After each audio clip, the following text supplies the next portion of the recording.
Peace, blessings, love, light. Welcome to Leo season, the crescendo of summer, or as some might define it as the post-crescendo, identifying the summer solstice, June 21st, as that peak.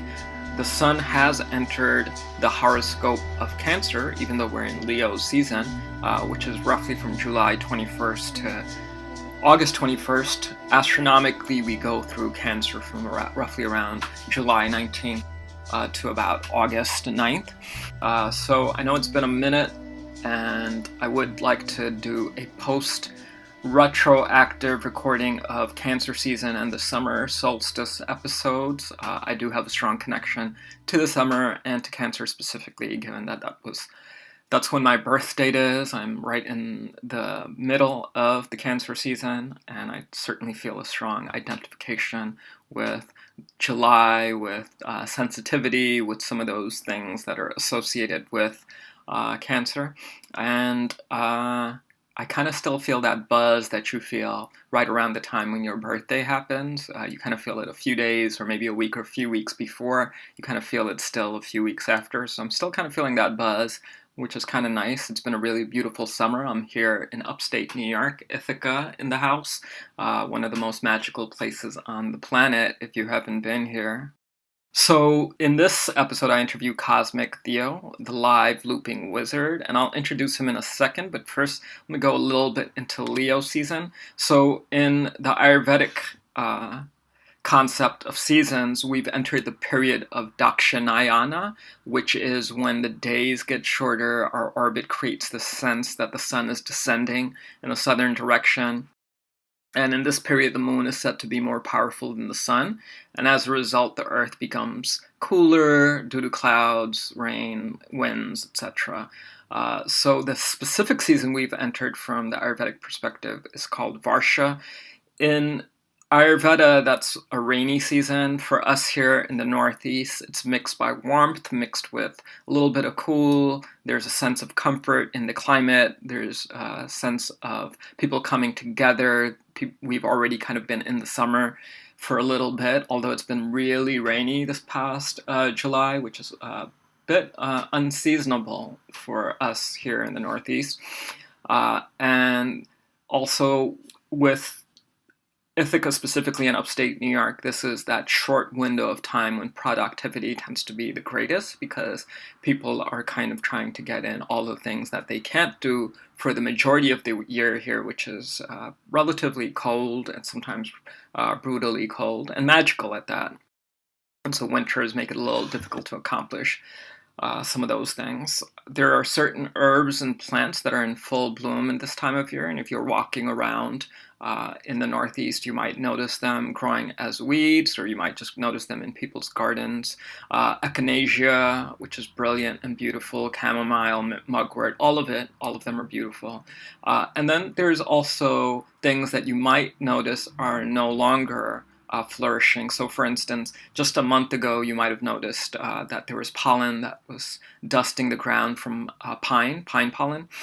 You might have noticed the scent of linden flowers in early July, mid to late June, and that scent is no longer present. So it's both a combination of noticing what's happening around you and then noticing what's kind of missing.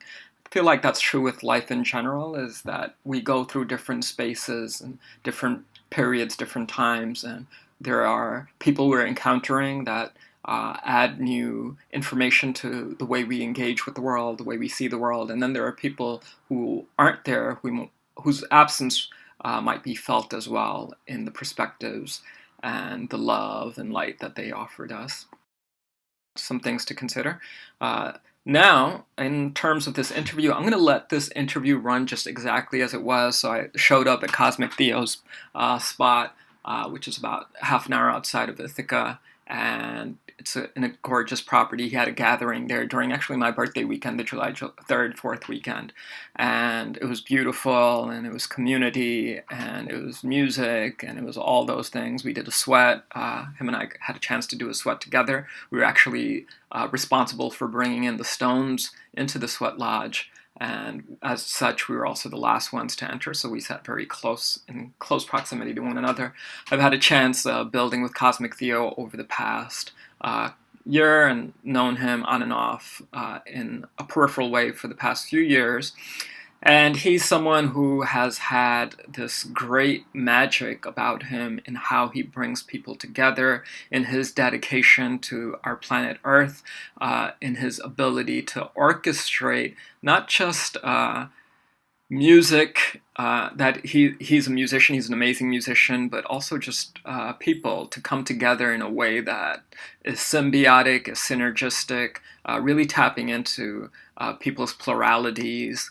And he does this on live sets, doing loops with his DJ outfit, but he's also a multi-instrumentalist, plays various instruments, and draws people into the mix. And so when you're experiencing him on stage, he creates that experience for you, and he does that in a way where he very much delegates, and it becomes more of a communal process rather than this spectator spectacle process. So I think that's one of the things that drew me about him and drew me to wanting to interview him and continue to build with him.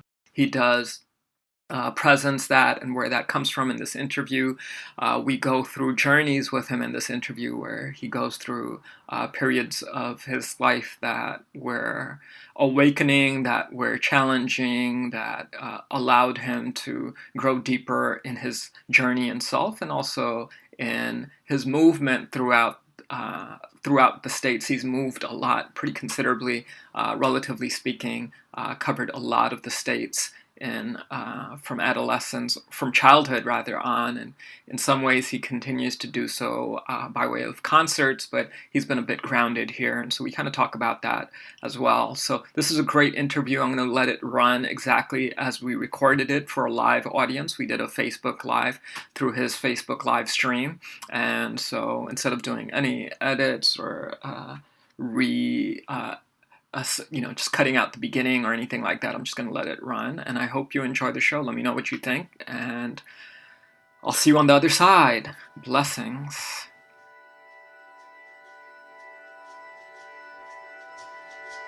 So we're about to just kick it, really just kick it, connect with one another in how we connect with outer space. And we're being part of that outer space because we're on a spaceship, as you talk about in one of your songs, which I love. I love that song. And part of the reason I love that song, I just want to go straight into it, is because there's this artist I love, Talib Kweli. He's a lyrical genius. He's one of the greatest lyricists in my estimation. He worked with Mos Def. They were in a band, Black Star, back in the day. And so in his solo album, he says, you relate with rap lyrics because they're writing what you felt. And when I listen to the song about our Earth being a spaceship, I'm like, wow, that's it. It felt like I wanted that song written, and you wrote it and you sang it. Tell me about that song. Wow. Yeah, I know what you're talking about a quality within a song, or any kind of expressive type thing. It could be a dance, could be a sculpture, could be a piece of art. But when you can get past your own kind of limited view and you can tap into a more unified plane, that the songwriting in those spaces is usually very different. I noticed that the different kind of meanings and the ideas, they come out in this, it could mean a lot of different things. There's universal kind of themes at play. And when I am having an experience with a songwriting, through songwriting, when it has that kind of quality to it, I get chills, man. It's it's crazy. Yeah, I love how in that particular song, what comes through you is our Earth as a spaceship, and also just presencing alternative ways of living that don't necessarily have to be alternative. Right? So for instance, you're talking about seeding, planting seeds and growing weed in the woods, right? And just kind of making it not just a theory, but something that's very possible. And not only is it possible, Cozmic Theo, you're doing it, you're living it. Yeah. So how did that happen? Did the lyrics come first and then the manifestation of those lyrics? Because right now we're on this amazing property that you're in, and it's acres and acres of woods, and there's all kinds of mushrooms and other things that You foraged. We had the opportunity to go on a hike last year. Yes. We foraged during that hike, and so sometimes I wonder, as a creative writer myself, like, did the word come first and the manifestation? Or, is it like, was it something else? Like, how did this happen? Both. Okay. Both, for sure.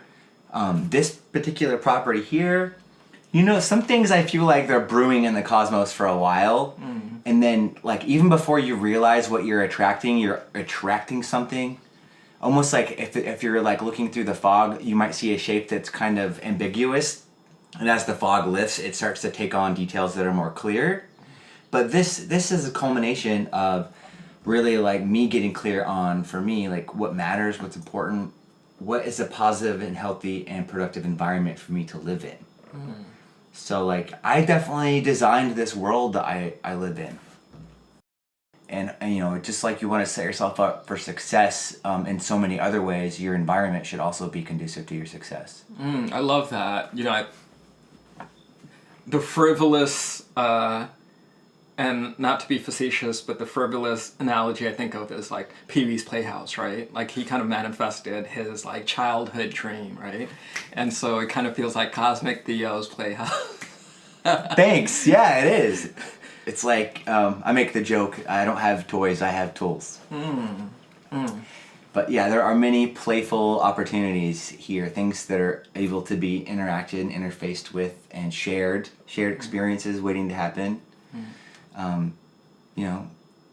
I love hosting, being a tourist. The experience of me is also the experience of my environment. So you're receiving me as your friend in the space, and also the space itself is an extension of me also. Yeah, I love that. I love how you're talking about, like, these different points of intersectionality, these nodes. And I think it reminds me of a lot of the ancient wisdom practice of traditional medicine that I practice, where as without, so within. So everything that exists in the cosmos exists in our body. Everything that exists in our body exists in the cosmos. And as a side note, we have to at some point talk about Cosmic Theo, the name.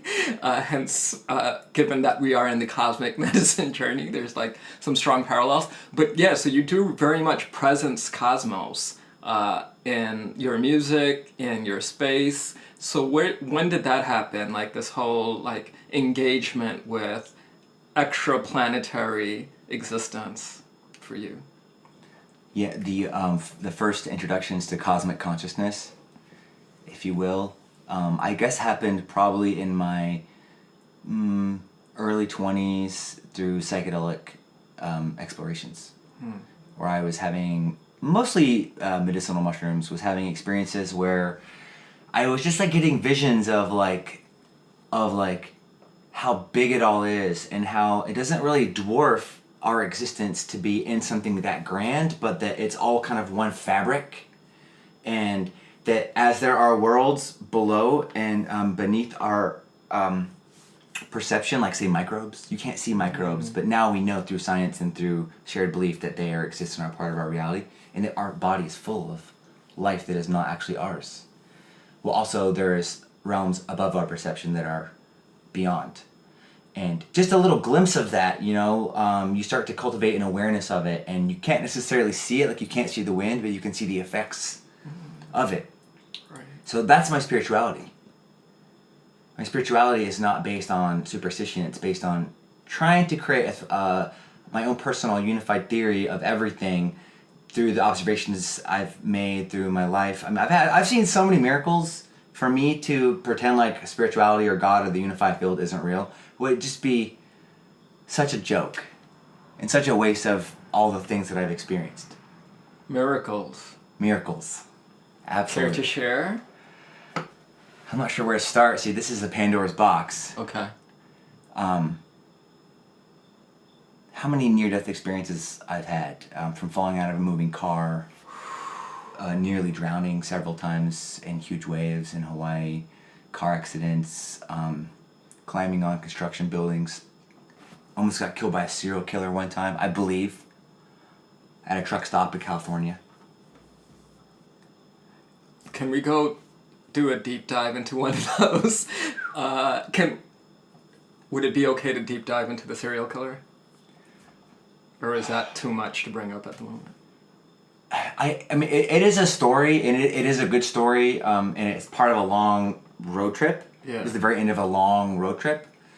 But I don't know if it's really where I want to go right this second. Okay. I'm really grateful to have survived it. I don't have like a lot of trauma around it per se. It is kind of a long and drawn out story. There's a lot of details that all add up to this kind of crazy thing occurring.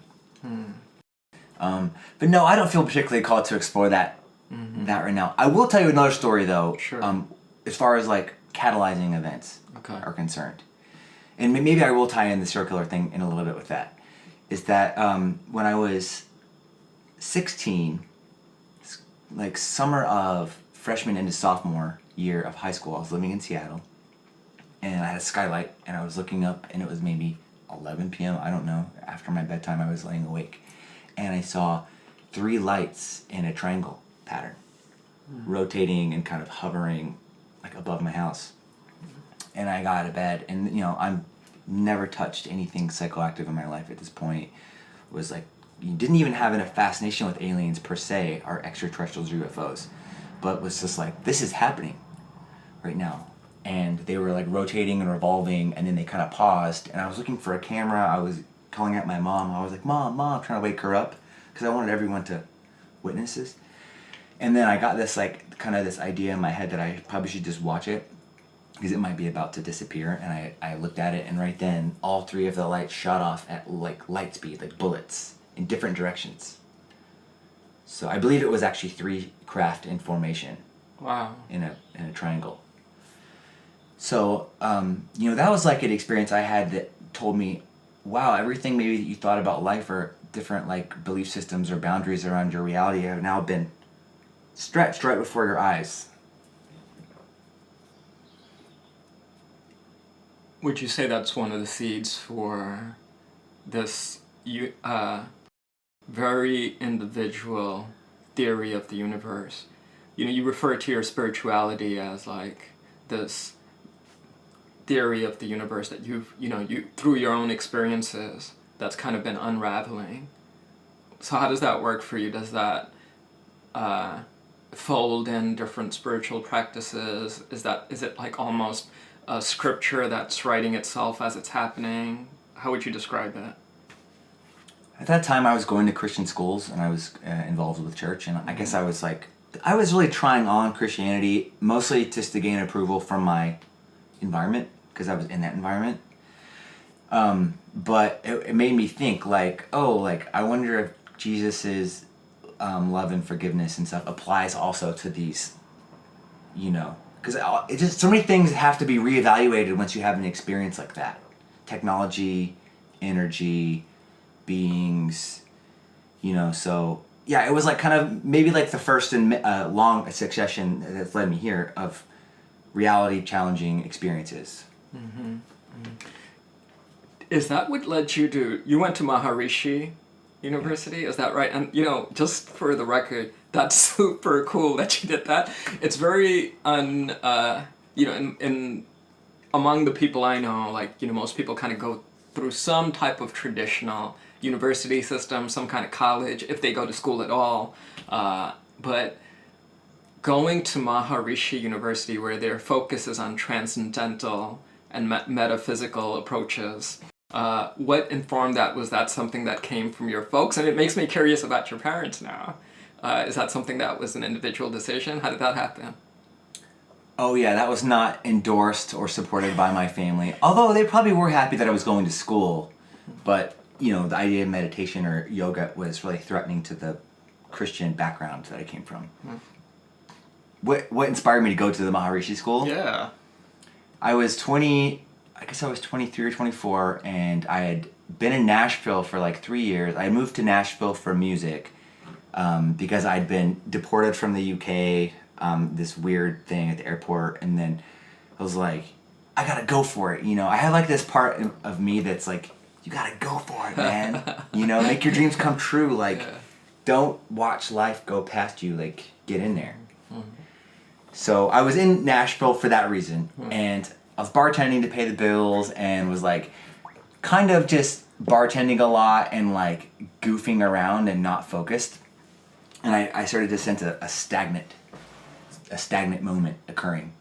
And then at the gay bar I was working at, this guy came in, Christian. He was a food runner, and one day we were on a boat trip, and I was like, "It's like, you're peculiar. What's your deal? You know, I like you. Like, what it is about you that I like." And now I know I was beginning my exploration of spirituality and just starting to get the first little inklings of this kind of new way of thinking.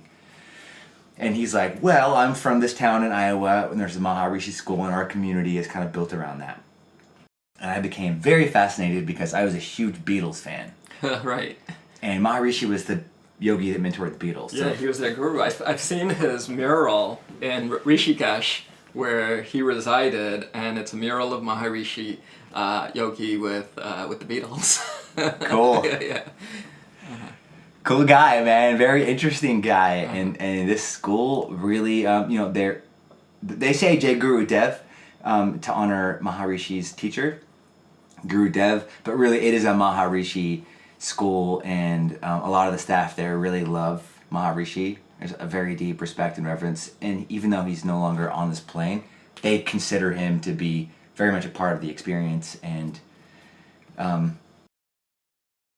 I guess that was the first time I stepped into a space like that. It was like goo. It was like a whole different set of rules in this town. Wait, can we back up for a second? So you're in this place of stagnation, Yeah. right? And this guy tells you about, hey, I'm in Iowa, and like there's this university, Okay. and like there's a community that's around it. What happened from like stagnation bartender to make that leap to next thing you know you're in that university, you're enrolled as a student?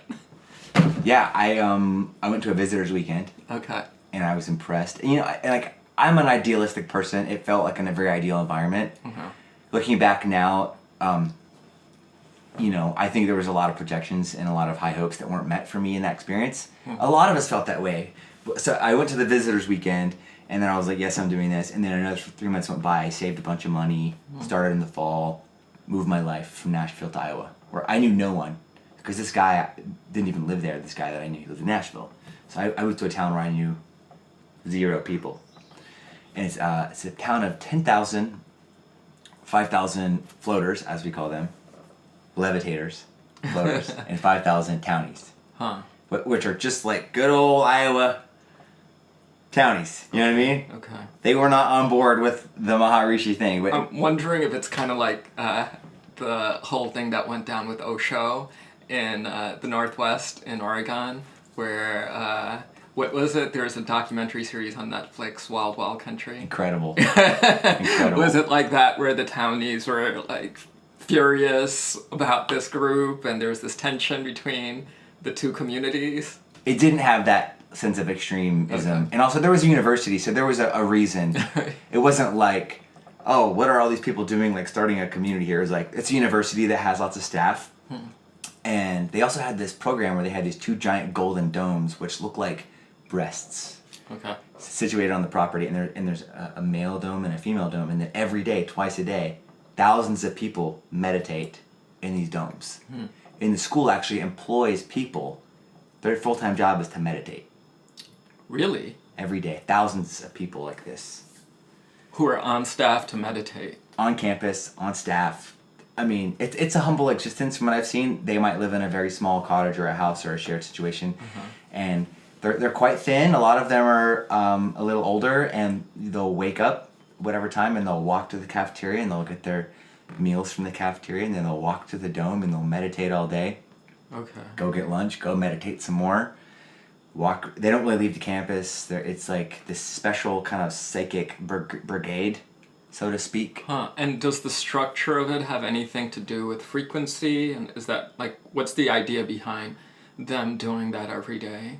Is it for themselves? Is it for all of us? Is it for that community? Well. Okay. So there's this effect called the super radiance effect, and Maharishi kind of like bridged the gap between science and spirituality. He calls it the Maharishi effect. It became known as the Maharishi effect as well, because he believes in the power of transcendental meditation, henceforth called TM, where people meditating together can create kind of like a coherence that can be kind of like sent and broadcasted, and it can travel through the unified field, and it can reach people and affect the environment. And they actually have a formula for this. They believe it's the square root of 1% can actually raise the consciousness of Earth, which is only like 200,000 people or something like that. Wait, so the square root of 1% is would be 200,000 people of the human population, and that population, by way of meditating, would be able to raise the frequency of the Earth? Yes. Okay. And would they have to do it within these structures? Like, what's the idea behind these structures that they, like the brush-like structures that you mentioned? You know, they didn't go into a lot of detail around that. I'm sure it was thought out. Okay. India is like somewhat fascinated with geometry, also like the way things are situated on land and which way is the door space, and there's a whole Veda around. It's the Pacha Veda. Right, that's right. It's Vastu, and within that, it's the equivalent, Vedic equivalent of Feng Shui. Yeah. So how things are positioned. What room in your house is good for this and for that, and how to prevent blocked energies, and where to put the door facing east, facing the rising sun. You walk into the rising sun, kind of thing. All that stuff. And so this is what you were steeped in. I was steeped in it, yeah. I mean, it rubbed off on me. There's a lot of truth into it. I think they get a little bit dogmatic for my flavor sometimes. They also have very strict feelings around diet and food and lifestyle. Which was what? Well, there's a Veda for each one. You know, there's Right. Ayurveda, it's like the health thing. Sure. For example, like at the cafeteria, there was like, they're all vegetarians, but they love dairy. But there was really never anything spicy. Like no garlic, no peppers. Very rarely would you find that stuff because they thought it was good to kind of keep things, you don't want to get too hot. So they would avoid like nightshades, like not a lot of potatoes or tomatoes, and just like no mushrooms, and just a lot of things that were kind of like designed to kind of keep you in a certain bandwidth. But the thing was, is like people that ate that diet religiously, I thought were lacking a little bit of like the meditators and stuff. They were a little bit like, where's the dome, you know? Okay. I'm in here like, let's throw a party, let's rock out. Right. So. Yeah, so how did you reconcile this Cozmic Theo that was like ambitious, that's the go-getter, that's all of those things, and the space of almost asceticism? Yeah, well, I never participated in the asceticism, but I was exposed to it and I was around it, and I rubbed them. And sometimes I rubbed them the long way. We started a group called Ascension. There was a group of amazing people that were... So, okay, just to back up a little bit. When I got to the school, the first day we were on there, and it's like our class. It's like, the 30 or 40 new students, and it's boys and girls between the ages of probably 20 and 30 with a couple of olders. And it felt like Hogwarts. I felt like X-Men Academy. Like, we were all there to, like, learn the secrets of the universe, and we were going to be, like, Last Airbender and, like, moving things with our minds. It felt like that. Right. And they were really able and willing to, like, feed us that, too. That was kind of their philosophy, was anything's possible with consciousness.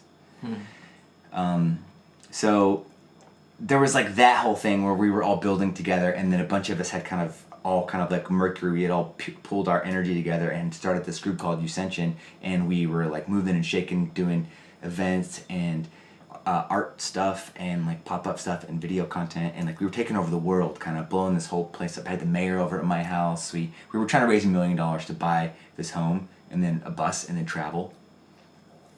And I could share with you the video sometime that we created. I'd love to see it.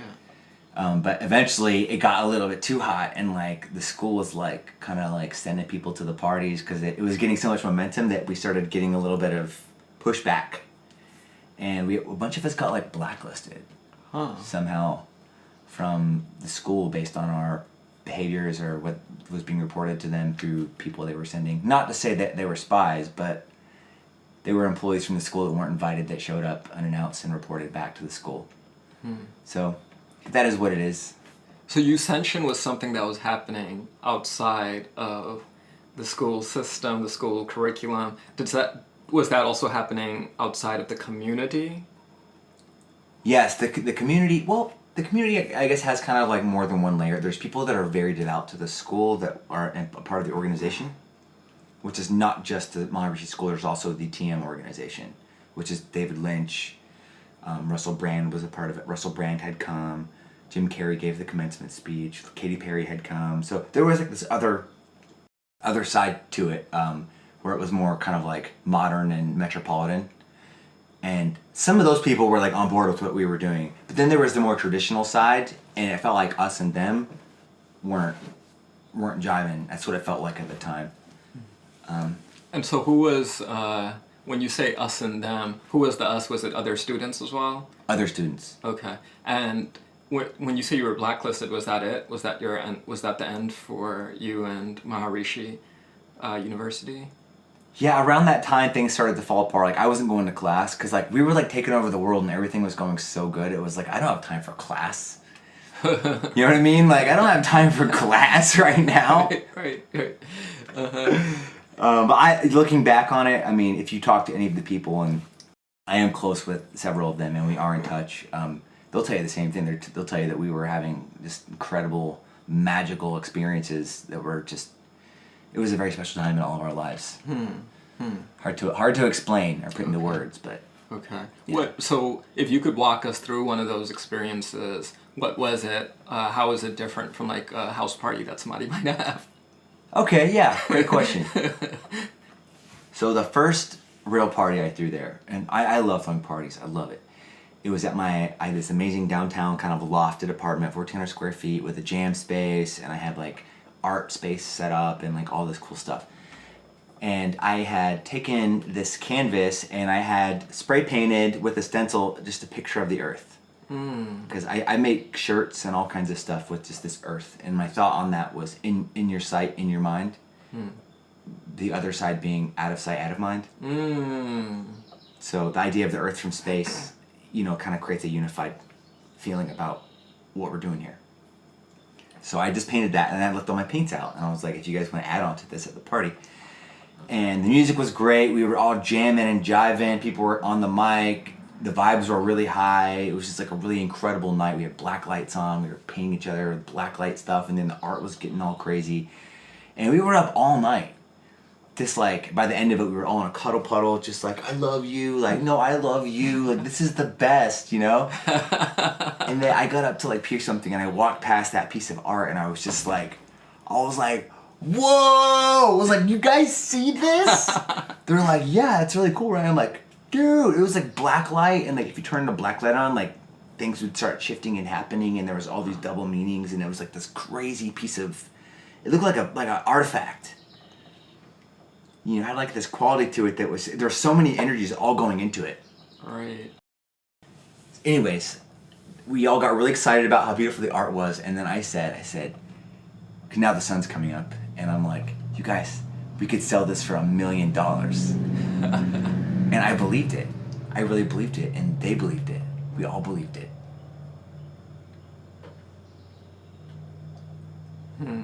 So what's the next step? Well, we got to get this in front of the right people. Right. So a bunch of us walked from my apartment to the Sondheim Theater, the very nice modern civic center there where they do events, and we marched right in there, and we was like, where's the manager?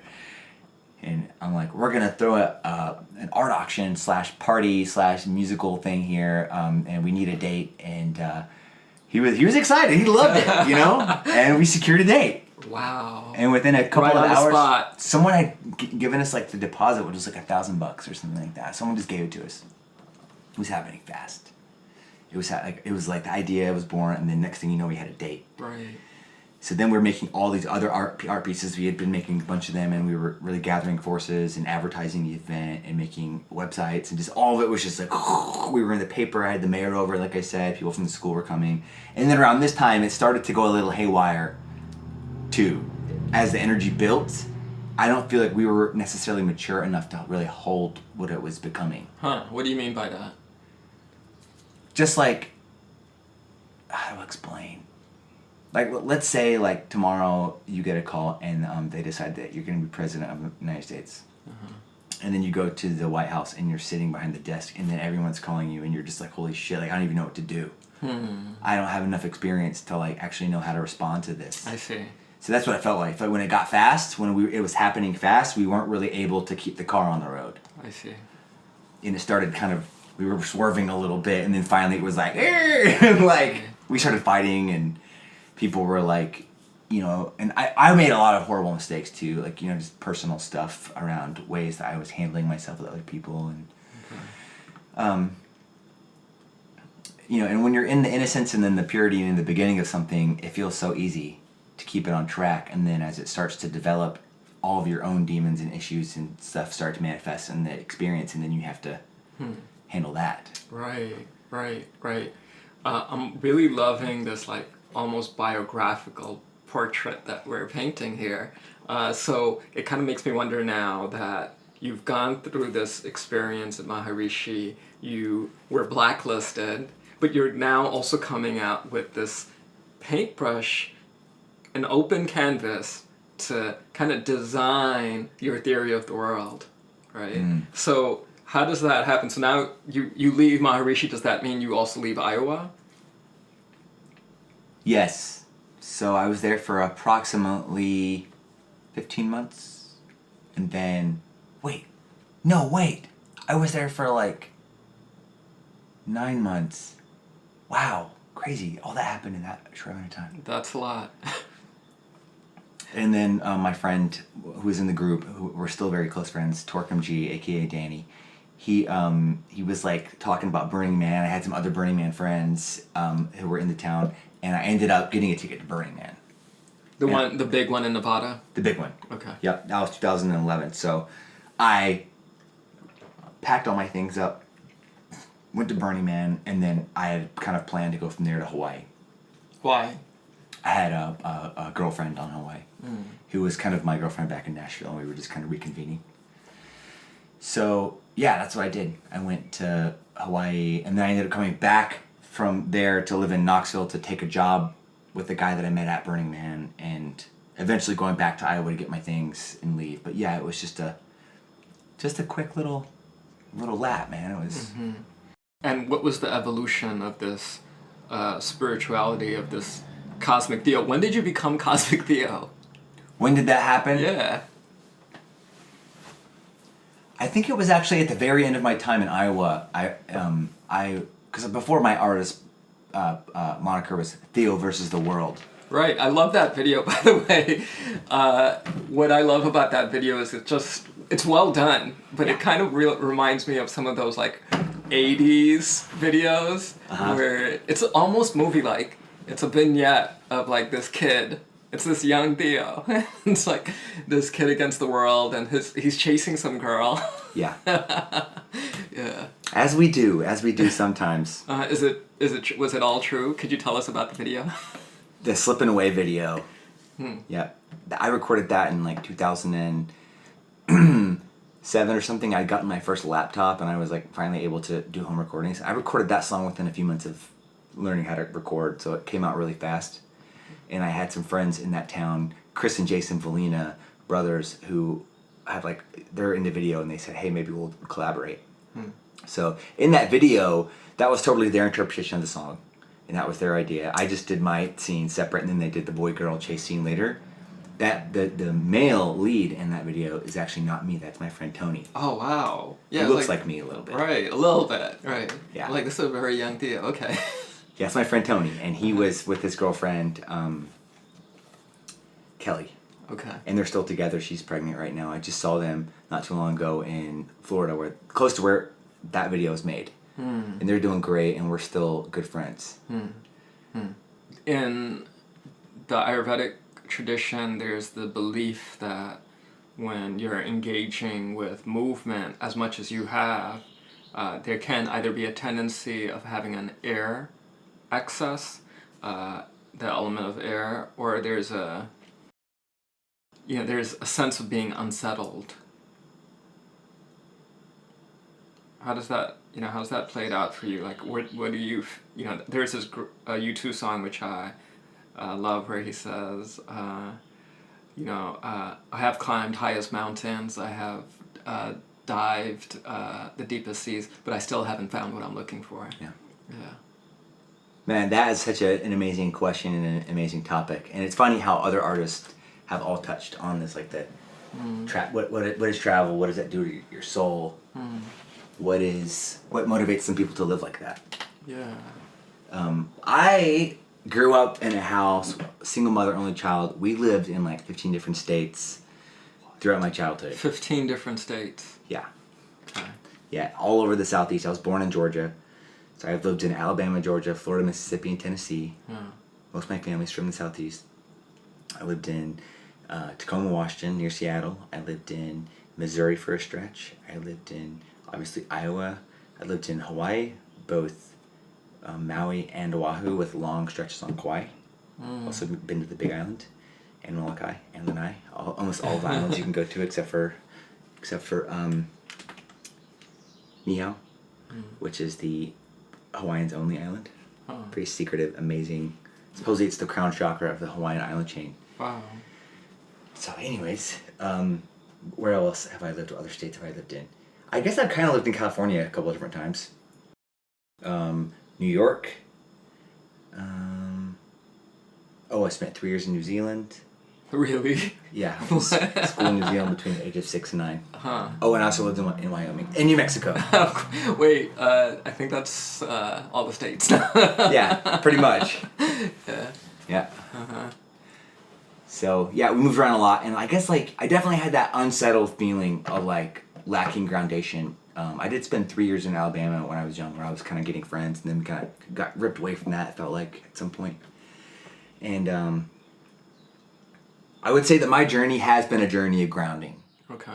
Some people, their journey is from the bottom up, where they start off more grounded and they work on their upper chakras and they like open their mind to the possibilities. Where I myself have been full of possibilities and ideas, and my job has been to manifest that into reality, to bring the vision through. I don't struggle with ideas. I got plenty of ideas. I'm inspired in a million zillion ways. It's like, how can I bring that through? Right. So how does this 30-something Cosmic Theo differ from the 20-something Cosmic Theo in regards to that? Much happier, much more grounded, much more consistent. People, you can only do so much by yourself. You can only do so much by yourself. Working with other people, working with the team, building a tribe, building a family, that is really the key to success. So the more consistency through practice, through knowing who you are and what your values and boundaries are, the more you become a good friend and a better ally, the more you have now the accesses and to resources of the tribe and of what you've created. So the last 2 years I've been really building community, and now it's not just me. Because you can see Theo versus the world, that's how I felt back then. Right. It was like me and only me versus trying to hold the whole world up.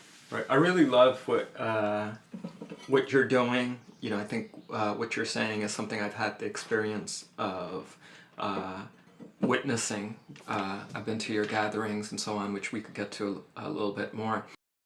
Why is community important, and how do you build community in a world that's so uber focused on individualism? I mean, part of the reason why I started this show was that I really felt that when we think about health, we think about it from this very individual place. And so I often say, I do yoga, several hours a day. I'm a vegan, all these things, but without community, my soul is struggling. I'm like, wait, where is everyone, right? So how do you go against the tide of what the larger culture is, which is, hey, do you have fun, get it done, be successful, all those mantras and messages that are sent out by the corporations? Wow. Yeah. Mm-hmm. Well, first of all, I think it's important to note that individualism and collectivism or community aren't really at odds. Sometimes it feels that way. Yeah. It seems that way. Sometimes we're kind of told that we need to sacrifice for the group, but if you've ever been a part of a team or a family or a community, you know that taking care of yourself is the best thing you can do for the group. I love that, right. So I think that, and this is a time where people are really being asked to kind of join collective efforts in different ways. But we need to be able to decide for ourselves, because there's so many different ways that, self-care manifests. There's no one size fits all. I got bad marks in school because I was like kind of disobedient, or I had conduct issues, I guess you could say, growing up. Mm-hmm. And then I learned, like, at the end of high school, that most kids actually don't benefit from that kind of environment. That they're trying to homogenize people, like in the video for The Wall, Pink Floyd. Uh-huh. And they got the kids going on the conveyor belt and the end of the meat grinder, and it's just like, and I was like, oh, wow, that's actually kind of what's happening. And when it comes to health or media or entertainment or lifestyle, we need to resist the need to be homogenized, because in nature you'll find diversity is strength. And when it comes to collective kind of like evolutionary things, like, for example, race has been an amazing highlight of the last couple of years. This whole topic around race and like financial inequality and these different kind of things, that when you really dive into these things, cultures and races and art forms that emanate from these different spaces, and you gain a deep appreciation for these different expressions, you no longer have to deprecate in order to receive the diversity of the world. What do you mean? Eventually it becomes your prerogative. It becomes your prerogative to diversify your portfolio, because, I like to think with food, like, I love Italian food. I love Italian food. Pizza, lasagna, pasta, bread, salad, all the weird seafood things, bring it on, Also, I love Mexican food. Right. Corn tortillas, fish, pico, lime, cilantro, avocado. They're all so good. I don't need to pick a favorite. Sounds like you love all the foods that weren't at Maharishi. I love their food too. Okay. I love their. I like flavors. I like strong flavors. But you see what I mean? That like there doesn't need to be one superior or one inferior, and you don't need to pick one and stick with it for the rest of your life. You can actually have Italian one night and Mexican the next, and then within the Mexican culture, it's not just the food. Right. There's a language. There's a culture. There's a different like agreement system that governs the reality around, like, they're so loving, and the way that they talk to each other is so beautiful and it's so romantic, and the landscape and the medicine and the music, it's like, it's not something that you have to just tolerate, it's something that you want because it's so beautiful. Wow, how beautifully put. Like, what an amazing perspective and paradigm shift on conversations like deep-seated illnesses like racism, classism, sexism, a lot of these genderisms, a lot of these isms, by way of not just tolerance, but embrace. Exactly. Yeah. Develop a taste for it. And then now your motivation is more aligned with your sense of purpose and your sense of experience. You're not having to like deprecate, but there are some times when you got to make the initial offering to cultivate. So it's not always amazing when you're going for a diversity approach, but I just, my point is that diversity is such a beautiful thing, right? And it's like it's strength. So in a society that seems to be pretty hell bent on homogenizing, we need to resist that. Right. Yeah. I see how that plays out in relationship to the way we treat the earth is how we also, you can use our engagement with nature as a reflection, as a mirror of how we're engaging with each other. So for instance, the way in which big agriculture works is monocropping. So it might be great that there's more coconut water available, but you just decimated an entire ecosystem with all this plurality, a diversity of existence to grow this one superfood, because that's what the market wants right now. Whereas if you were to embrace that, that would also mean embracing the language of the land it might come from, of the people of that land, and now having meaningful relationship, bridge building. Absolutely. Yeah. Absolutely.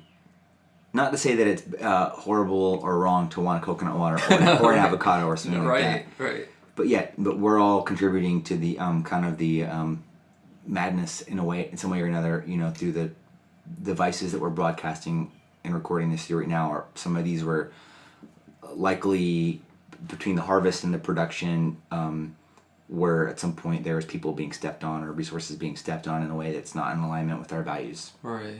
And yet we're here doing this. Right. So there's just that reality. Right. But yeah, if you like coconut water and you live in New York, why don't you check out maple sap? It's really similar.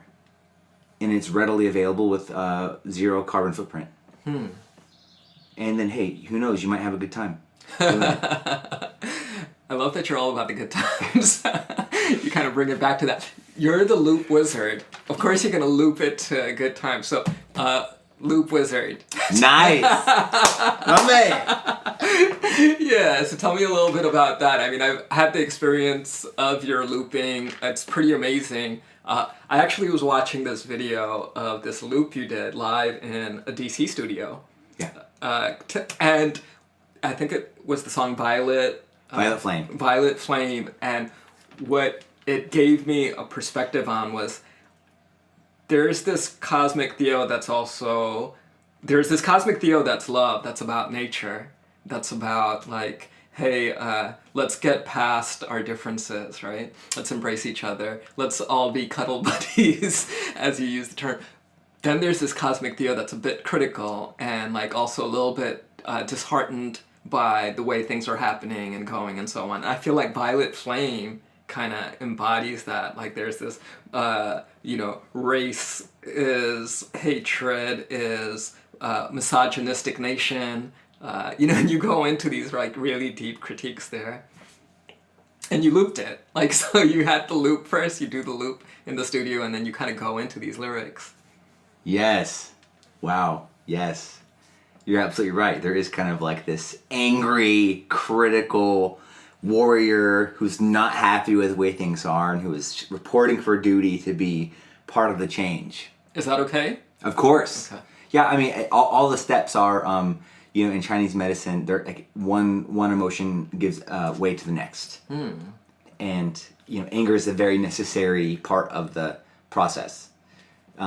It's not a good destination, in my opinion. It's a good place to tap into and then hopefully move into a more holistic approach. And that's what the song is about. It's about, the chorus is, this child's about to wake up. This child's about to wake up. It's about kind of coming into your power and the power of your mind and the power of your perception in order to transmute, to turn all of that pain into strength.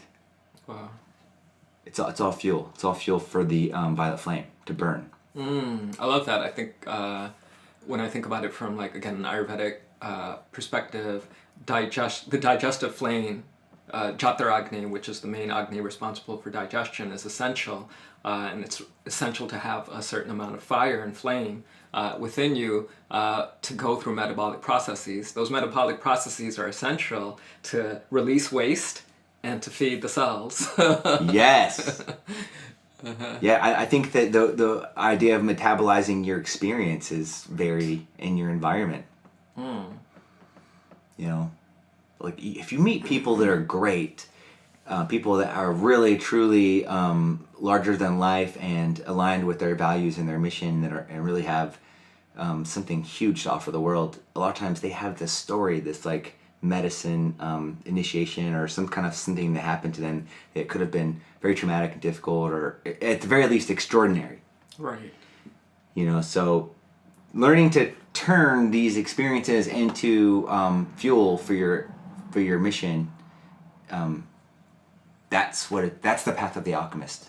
That's the path I'm on. What's coming up for me is this concept that you keep coming back to, interestingly. I'm curious if you're aware of this pattern, right? So, you spoke a lot about the chakra, about your wind energy and how you started from the top down, right?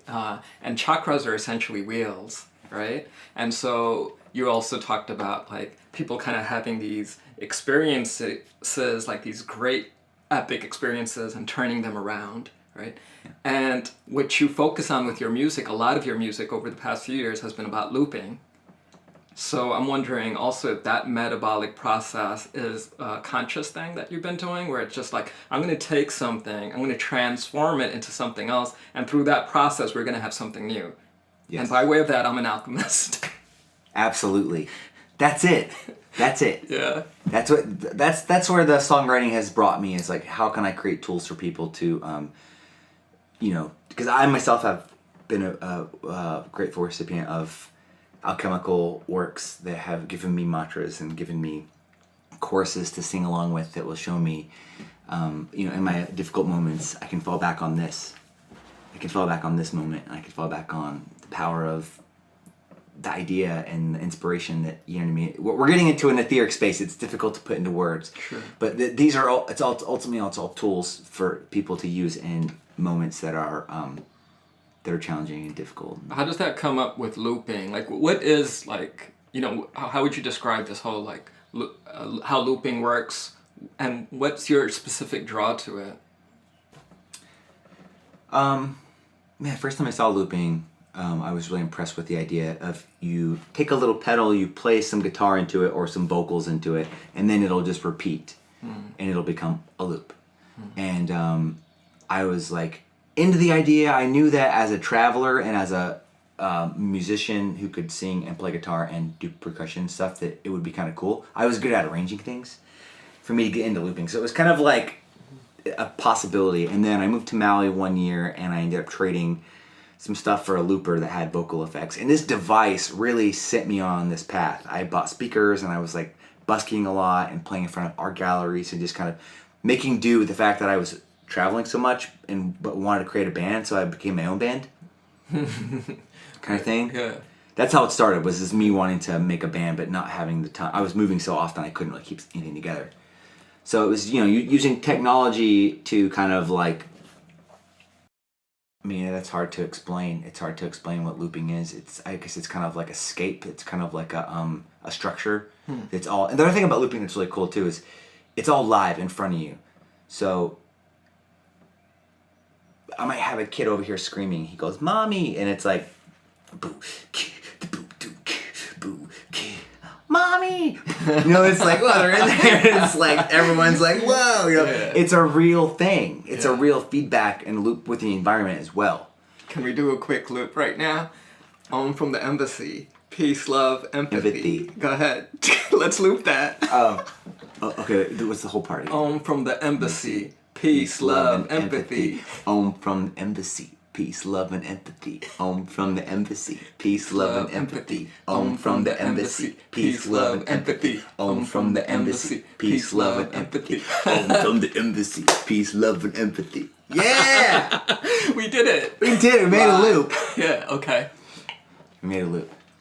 And why? Why looping? Like, what's the effect? What's the effect of looping? Well, imagine if you were making a belt for someone, and you decided you wanted to do like lightning bolts or something. You did like a bunch of lightning bolts in a row, and it creates a pattern.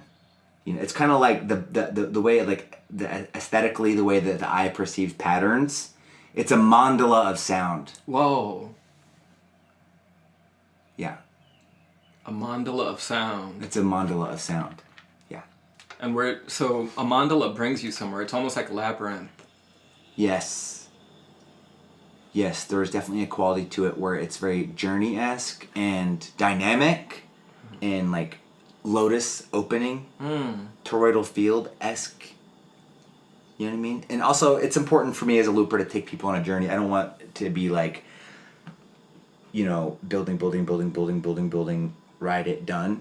So okay. I'm like building, dropping out, coming down, doing just the B part without the A part, getting this little funky thing, full blast again, come down. Now we're adding a synthesizer, ding, taking this the arpeggiator, and then so creating different geometries with the journey itself through dynamics. You know, it's interesting seeing you, like, for those people who could see you, right? And for those who can't see you, when we put up the audio file, is you're making these motions with your hand. That's replicating the story arc. So, like, as a creative writer, one of the things that I love doing with my fiction writing is kind of building conflict, having some resolution, but then that resolution leads to deeper conflict, Yeah. and then you get embroiled in that conflict. It seems like there's some resolve, moment of respite, and then it just blows up again. It gets deeper and deeper and deeper. And so you're kind of making this kind of like pyramid, but it's kind of jaggedy, and it keeps going high and higher and higher, and then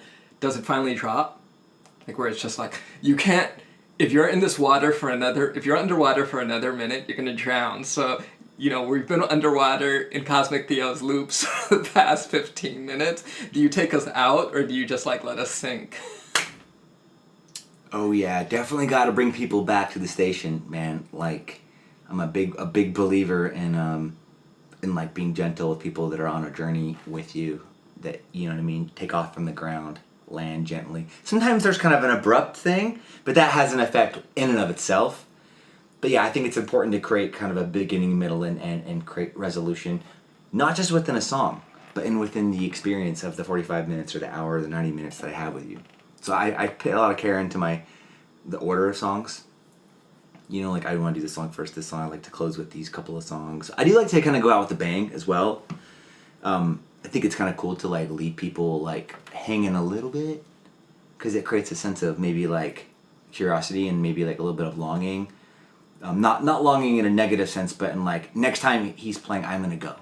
Right. So wait, how would you do that with looping? So like, it's very clear to me how you do that with the story structure, and clearly you're also tapping into that with patterns and the arc.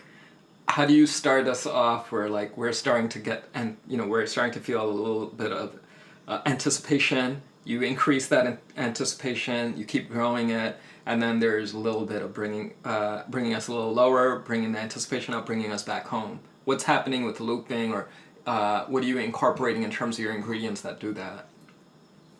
Well, based on what you said a moment ago, I have a feeling you're probably familiar with the hero's journey. Yeah, that's right. Okay, so I think some of those elements are present. Maybe in a more universal sense, through songwriting classes and stuff like that, we started to identify parts of songs and kind of formulas to create a song. So one of the very popular formulas is it's A B A B C B B. Okay. Verse, chorus, bridge, chorus. Huh. Or we'll do like verse, pre-chorus, chorus, verse, pre-chorus, chorus, bridge, double chorus. So that's kind of like the hero's journey formula written out in a song format, which, like you said, is a little bit like this, that, and then we're back down a little bit, and then it's like we're going up again, and then we're like back down, and then it's like now we're going, no, we just went like underwater, or now we're in space, or now there's freaking raptors chasing us, or now it's completely different. Or so that's what the bridge is. It's like an alternative type. A lot of times, if you're in a major key, the bridge will be in relative minor. So it takes you into more of kind of the ominous space. And I do that with a lot of my songs. I try not to be trapped in those different formulas, but there's a reason that they exist. So I try to honor that and utilize them as well as not be trapped. So on the one hand, there's this formula that you're tapping into, right? And I think that's true with any craft.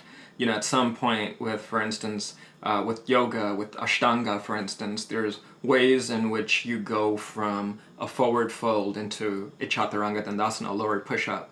And then over time, you can maybe come out of that by way of still staying in it. So now I'm in forward fold, but instead of just bringing my legs back, I'm going into a handstand. And then from handstand, I'm floating down into a lowered push-up. How are you doing that with music? And for me, a lot of that is just tapping into spirit. So like going beyond the ego. So there's this form and there's this craft, and these are the tools of the craft, but at some point, by way of going past the ego, by way of going past the scripture, this is the scripture I'm following, but then by way of being so tuned in that now I could go beyond it. What are you doing when you're doing these 45-minute sessions to tune in? Yeah, that's a great question, Asif, because performing and stuff, it is like in a sense so such an ego activity. Right. That like there's anxieties around that, and then like there's a practice, certain things I like to do day of or like hour of, and I'm developing more and more of that now, so I can really show up for people in the way that I want to, which is to be out of the way as much as possible. But also, you know, I have a personality, and I'm silly and funny, and I like to let that be a part of the experience too. But yeah, I'm trying to like show up in a good way, in a good place, to be very present with people, to be like receiving my environment, not just creating my environment. And like, how are people feeling? Seems like maybe the crowd wants to kind of chill, or maybe they're wanting to get freaky for a second. Let's spank the guitar. Let's get noisy. So you know, it's kind of like it's a push pull, give and take. But yeah, you know, I've got kind of a practice to get out of the way, and also I've done it for a long time, and the songs are more committed to memory now, and it's a lot more like I have a lot more kind of capacity to move with grace, because you know it's like anything. The more you do it, the easier it gets. So you have more time and space for the idea of being in the flow. Right. Yeah, you know, I think all those words are huge. Time and space, being in the flow, and there are ways that you're tapping in pre-show. On the one hand, connecting with this personality and performance, but then on the other hand, also like connecting with spirits. So, like, what are some of your practices? I know I know for me, like, there are certain books or certain authors, certain poets. I love reading Rumi to stay tuned in. I love reading the Bhagavad Gita, other texts. I know you're reading this book right now that you were mentioning. That's so what is it? Is it tuning you in? Yes, it's exactly what it does. It Okay. tunes me in. It puts me in the zone about who I really am. What's the book? Well, this is the sequel. It's called City of Refuge by Starhawk. And the original book is called The Fifth Sacred Thing. Okay. And it's a novel, and I didn't know that I liked novels. I was really into autobiographies and like metaphysic books. But this is a novel that it's a window into a world that, how to describe this? The novel itself is a vehicle to carry the message. And the message is beyond the story and the characters. The message is the triumph of the human spirit. It's the beauty of the natural world, and how humans have taken it for granted, and how some of us are now like returning to ourselves and each other. It's just like it's this dystopian / utopian future that takes place in the year like 2050. Okay. And so the way it kind of starts is, it's like, imagine like the government and the politics and the ruling class just get even more and more kind of insane, and the wealth disparity grows and grows and grows. Right. Wait, can they get more insane? Oh yeah. Okay. You know, a lot of us can still live comfortably, and we still have access to food and water, and I hope it stays that way for for a sure. long time, maybe forever. Yeah, and I'm sure a lot of us come from lineages where they've experienced a lot of insanity. Our ancestors have experienced a lot of insanity, so for sure it could get a lot worse, yeah. Apparently in Cuba it's really bad right now. I'm being told. So shout out to Cuba. So it's this dystopian utopia, 2050. Yeah, and at this point, it's at the beginning of the book, which is around 2020 or something like that, or 2030, which is weird, because the book's, you know, it was written a while back, but that there are in the city of San Francisco, there's all these rich people, and they've got the cars. No one else has cars, and like the food system is just getting more and more kind of like into commercial agriculture, and like people are more and more disconnected. It's like big box stores and whatever. And then some of these grandmothers, they just say, enough is enough. Grandmothers? Grandmothers. It's a couple of amazing kind of like witchy women who kind of catalyze the whole thing. And one of them is Maya, and another one is called Lily. But they go into the streets with pickaxes, and they break up the concrete, and they plant a tree. Oh, wow. And that's the act of the revolution. Right. That's the first act. And then all the rich people are called the steward. It became a political party that was like really insane. They were using like religious dogma and stuff as part of their tool.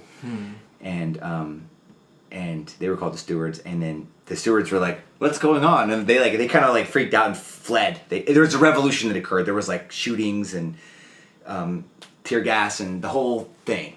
And they don't talk a lot about the way that looked, but they explain that there was like this revolution that occurred. Right.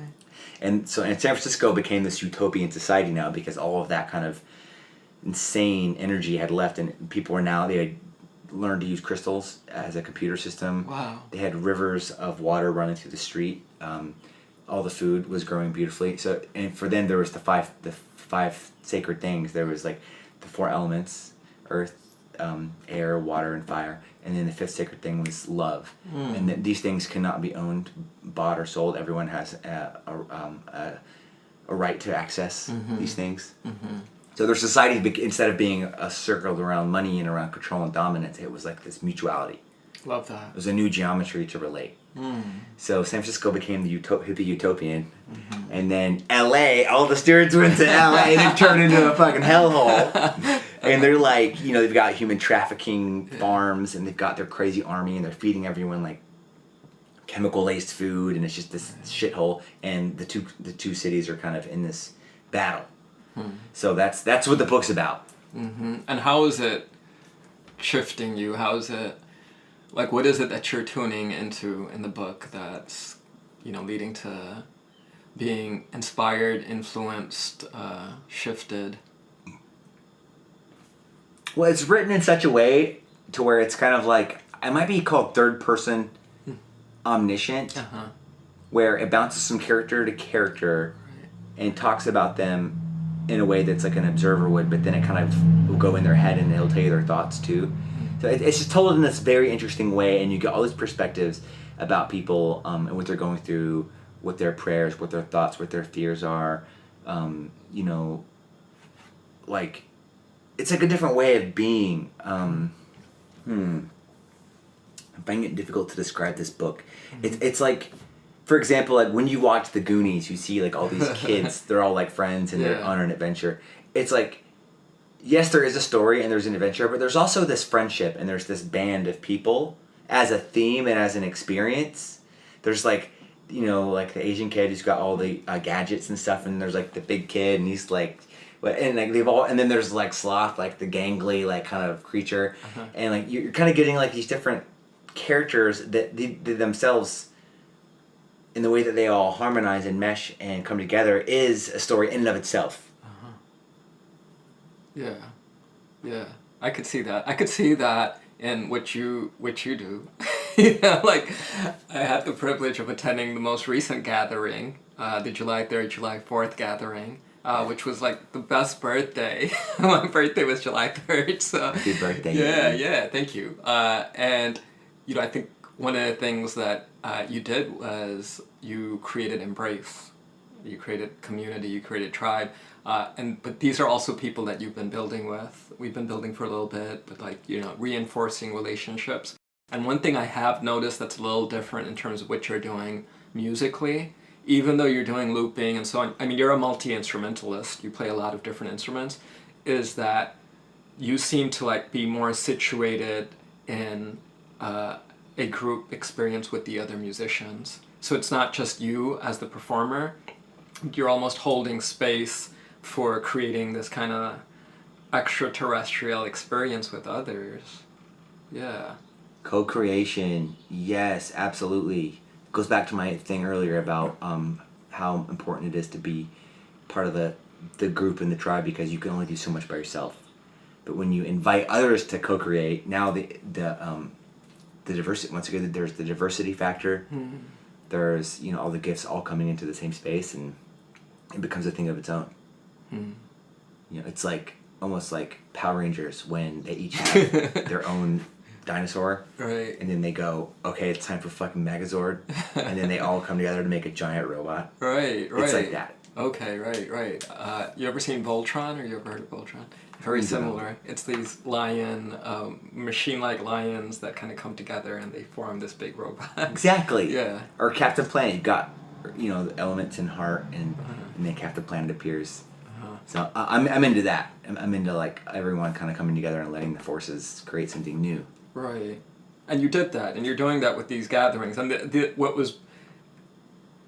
was beautiful about this gathering, you know, among like many other things, was that there was almost like a program. So it kind of reminded me of how when I would go to when I'd spend some time in ashrams, where you wake up at a certain time, and then there's like at 6 a.m. there's meditation, at 6:30 there's kirtan, at 7 a.m. there's chai, at 8 a.m. there's yoga, and so on. So you kind of had this program that where people could attend a workshop, they could do a sweat, all these things. Yeah, there's a lot going on. I think programming is great. I think it's good to have structure. I was also given the very clear instruction early on not to control it and to give it room to breathe. It needed lots of room to breathe. Because we were working with the weather, it was wet all that day, right. And it was like the forecast that week was like it was just like thunderstorms all week long, But I got this weird idea that it was probably going to clear up right when we started. And sure enough, right when we did the opening ceremony, the clouds parted and the rays came down, and it was beautiful the entire rest of the event, which is really cool. It's cool, and it's also interesting that we've been getting as much rain as we've been getting this July, and so a lot of what we explore with the cosmic medicine journey is seasons, and these seasons of the zodiac as they appear through our elliptical orbit. And of course our galactical orbit. So we're in the season of Cancer coming into Leo, and during this season, what comes up for you? How are you different? How's your music different? How are your rituals different? What makes you different during this season? Wow. I'm a Leo rising. Leo in the house. Leo. Cancer in the house. All right, it's your time. Birthday boy. I feel like my leadership stuff really comes out, my ability to bring people together and to wear a lot of hats and to be a guide. And I think I'm pretty good at knowing where to draw the line, knowing where my help is welcome and where me taking the lead and stuff is helpful, and then when I'm overstepping and playing out my own weird ego stuff. So the more I'm able to differentiate between those two things, the more I can actually step into that space. So this last event was a good example of that.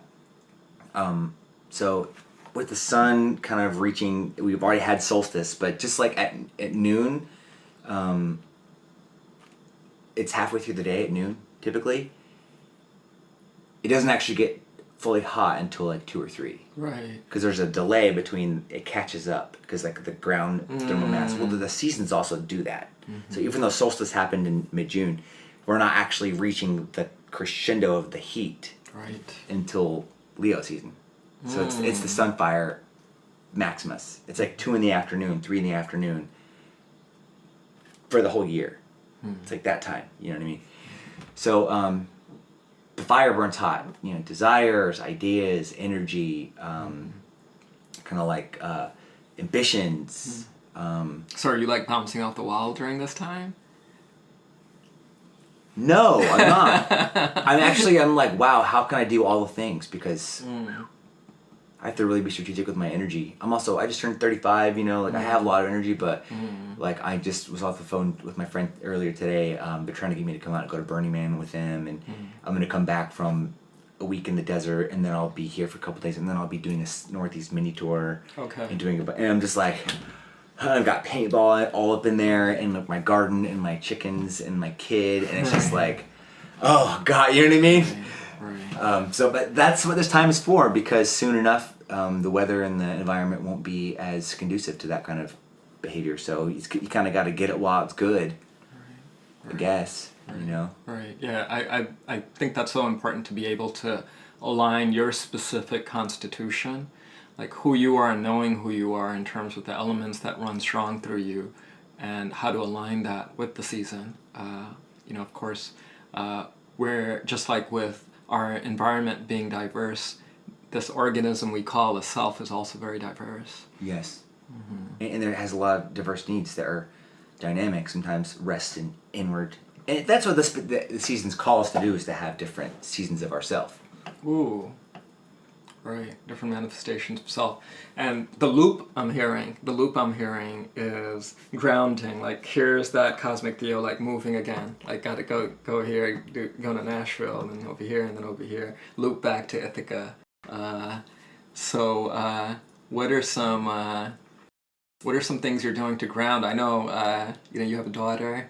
I would imagine that's grounding. Very. Also a fellow Taurus. Huh. Yeah. Uh-huh. Very grounding. Because it's like, integrity and, like consistency. Once again, like no one needs consistency like a kid needs consistency.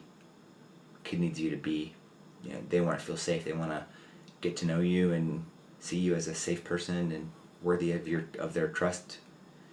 So being a steward of other people's feelings and emotions and ideas, and like they look up to you, kids look up to you, friends look up to you, and it's like, I'm not going to drop the ball, it's for them, I'm doing this for them kind of thing. It gets the ball started on the idea of like creating more of a selfless approach towards things. I know we've already talked about individualism versus collectivism, but in the selfless thing, it just means having the capacity to act in a more selfless way. It doesn't mean living a selfless life, it just means you're developing the tool and the power of selflessness.